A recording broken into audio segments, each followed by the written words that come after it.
అనవసరంగా ఈరోజు నష్టపోతున్నానేమో అనిపిస్తుంది.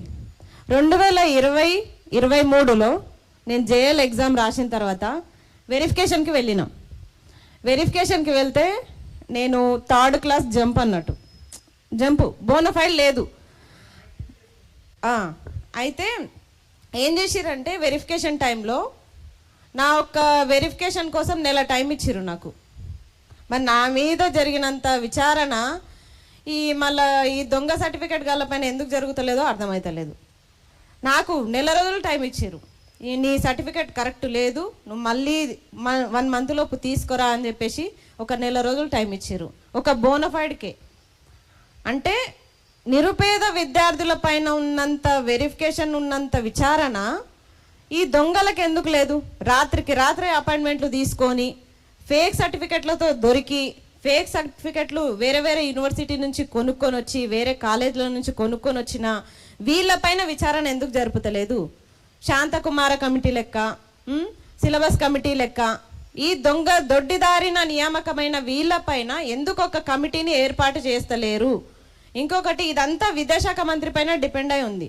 ఈరోజు నిజం మనం చూస్తున్నాము, చాలామంది ఇంటర్ విద్యాభ్యాసంలో విద్యార్థులు చేరాలంటే 1 లక్షల ఫీజులు కట్టి వాళ్ళు జాయిన్ అవ్వాలి. ఇంటర్ విద్యా వ్యవస్థకు అంత ఇంపార్టెన్స్ ఉన్నప్పుడు ఒక నిరుపేద విద్యార్థికి అదొక బేస్, ఫస్ట్ స్టెప్ అదే ఇంటర్మీడియట్ విద్యనే. ఒక కాలేజీ వ్యవస్థకి ఎంటర్ అవ్వాలంటే మొదటి మెట్టు ఇంటరే. ఇంటర్ అయినప్పుడు ఆ మొదటి మెట్టు ఎంత జాగ్రత్తగా వేస్తారు? గవర్నమెంట్ కాలేజీలో చదవాలంటే ఫ్యాకల్టీ ఉండరు అనే ఒక అపోహలో ఇప్పటికీ ఉంటున్నారు. అలాంటిది మీరు 55544 ఇంతమందిని మీరు రెగ్యులరైజ్ చేసిరు. దాంట్లో అసలు ఎవరు ఎందుకు క్రమబద్ధీకరణ చేసిరు, ఎందుకు కాంట్రాక్ట్లను రెగ్యులర్ చేసిరో మీకు కూడా తెలియదు. అందుకే అసలు వీళ్ళని ఎందుకు రెగ్యులర్ చేసిరు అంటే రీజన్ తెలియదు. మీరు నిజంగా ఏమన్నా మేలు చేయాలనుకుంటే మాత్రం ఖచ్చితంగా వీళ్ళ సర్టిఫికెట్లు విచారణ జరపండి. అలాగే అప్పుడు క్రమబద్ధీకరణలో పార్ట్స్ అంటే భాగాలుగా ఉన్న నవీన్ మిట్టల్ పైన, జనార్దన్ రెడ్డి పైన, అలాగే అప్పటి గవర్నమెంట్లో ఉన్న ఎవరెవరైతే ఉన్నారో వాళ్ళందరి పైన కూడా తిరిగి విచారణ జరపండి.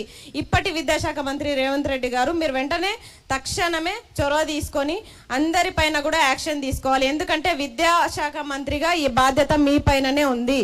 చాలామంది దొడ్డిదారిన, చాలామంది ఫేక్ సర్టిఫికెట్లతో వాళ్ళు ఉద్యోగాలు సంపాదించుకున్నారు. వాళ్ళు ఉద్యోగాలు సంపాదించుకోవడం వల్లనే కదా ఈరోజు మాకు మొత్తం నిరుద్యోగులకి 2 లక్షల ఉద్యోగాలు 0 పోస్టులతోనూ నోటిఫికేషన్లు వస్తున్నాయి. నెక్స్ట్ జేఎల్గా ఒకవేళ జేఎల్ నోటిఫికేషన్ ఇస్తే మీరు ఎన్ని పోస్టులతో ఇస్తారు? కనీసం ఒక 500 పోస్టులైనా ఉంటాయా? డిగ్రీ లెక్చరర్ ఇప్పటికీ 14 సంవత్సరాలు అవుతున్న నోటిఫికేషన్ లేదు. ఇట్లా మొత్తం మీరు కాంట్రాక్ట్ వాళ్ళకే రెగ్యులరైజ్ చేస్తూ ఉండిపోతా ఉంటే మాకు కూడా అనిపిస్తుంది ఆ సేవ ఏదో మేము కూడా చేస్తాం, మేము వెరిఫికేషన్లకు వస్తాం, ఆ ఉద్యోగాలు మాకు కూడా ఇవ్వండి. ఇక్కడ కూర్చున్న వాళ్ళంతా విద్యావేత్తలే, ఒకరొకరు డాక్టరేట్లు పొందిన వాళ్ళు ఉన్నారు. మరి ఇంతకంటే బెటర్గా చదువుకున్న వాళ్ళు మీరు రెగ్యులరైజ్ చేసిన వాళ్ళ దాంట్లో ఉన్నారా? మేము ఛాలెంజ్ విసురుతున్నాం. కావాలంటే మీరు చూడండి, వాళ్ళని మళ్ళీ వెరిఫికేషన్కి పిలవండి, మేము కూడా వస్తాం.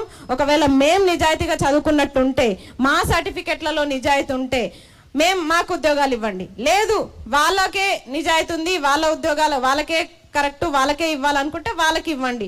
ఇట్లా ఒక ఎగ్జామ్ పెట్టకుండా, ఒక వెరిఫికేషన్ పెట్టకుండా, ఒక రూల్ ఆఫ్ రిజర్వేషన్ పాటించకుండా మీరు ఎంచుకున్న పద్ధతి తప్పు.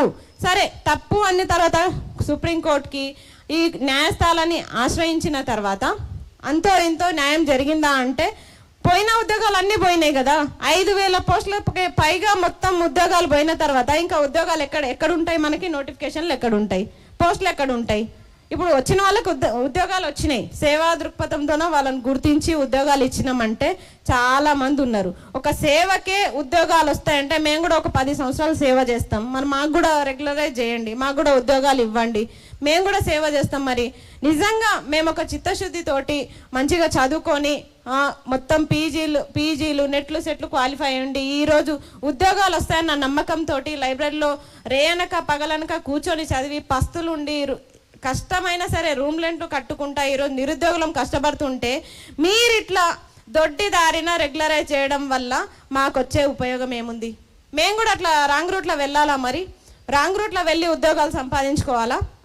అయినా సరే విద్యాశాఖ మంత్రికి విద్య పైన నిజంగా చిత్తశుద్ధి ఉంటే వెంటనే ఈ క్రమబద్ధీకరణ పైన విచారణ జరపండి. ఖచ్చితంగా అప్పటి జనార్దన్ రెడ్డి పైన, నవీన్ మిట్టల్ పైన, అలాగే ఇదంతా ప్రాసెస్ ఎట్లా జరిగిందో ఫేక్ సర్టిఫికెట్ల పైన కూడా మీరు తక్షణమే విచారణ జరపాలి. లేని పక్షంలో నిరుద్యోగ చేసి ఉస్మానియా యూనివర్సిటీ తరపున ఎంత పోరాటానికైనా సిద్ధంగా ఉంటాం. ఎందుకంటే ఈ 5,000 పోస్టులు అంటే 5,000 మంది జీవితాలు.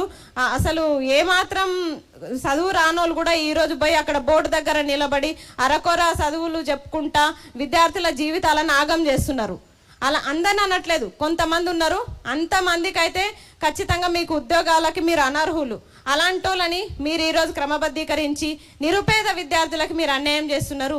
ఫీజులు కట్టలేక గవర్నమెంట్ కాలేజీల్లో ఎవరైతే పిల్లలు చేరుతారో అలాంటి పిల్లలు ఈ తప్పుడు పాఠాలు వినడం వల్ల తప్పుడు ఆన్సర్లే రాస్తారు. అట్లాంటప్పుడు ఫెయిల్ అవుతారు. మళ్ళీ ప్రైవేట్ కాలేజీలు అంటారు. ఈరోజు గవర్నమెంట్ కాలేజీల పైన ఎవరు ఆసక్తి చూపించట్లేదు. ఎందుకంటే ఇట్లాంటి వాళ్ళని నియామకం చేయడం వల్లనే కదా. మీరు ఇట్లాంటి వాళ్ళని రెగ్యులరైజ్ చేయడం వల్ల ఏమవుతుందంటే కొంచెం నాలెడ్జ్ ఉన్న పేరెంట్స్ అయితే డైరెక్ట్ చెప్పేస్తారు, వద్దు దాంట్లో అప్పుడు ఫ్యాకల్టీ సరిగ్గా లేదు ఆ కాలేజ్లో, నువ్వు ప్రైవేట్ కాలేజ్కే వెళ్ళు అంటారు. 1,50,000 60,000 కట్టి ఈరోజు ఇంటర్ కాలేజీలు ప్రైవేట్ కాలేజ్లో జాయిన్ అవుతున్నారంటే అక్కడ వైఫల్యం ఎవరిది? ప్రభుత్వాలదే. అది వాళ్ళు చేసిరా మీరు చేసిరా మాకు సంబంధం లేదు. మీరైతే ఖచ్చితంగా తక్షణమే వీటిపైన చర్యలు తీసుకోవాలని చెప్పేసి విద్యాశాఖ మంత్రికి మేము విన్నపం చేసుకుంటున్నాం. ఇంత మంచి అవకాశం ఇచ్చినటువంటి అందరికీ కూడా thank you so much. Osmania university విద్యార్థి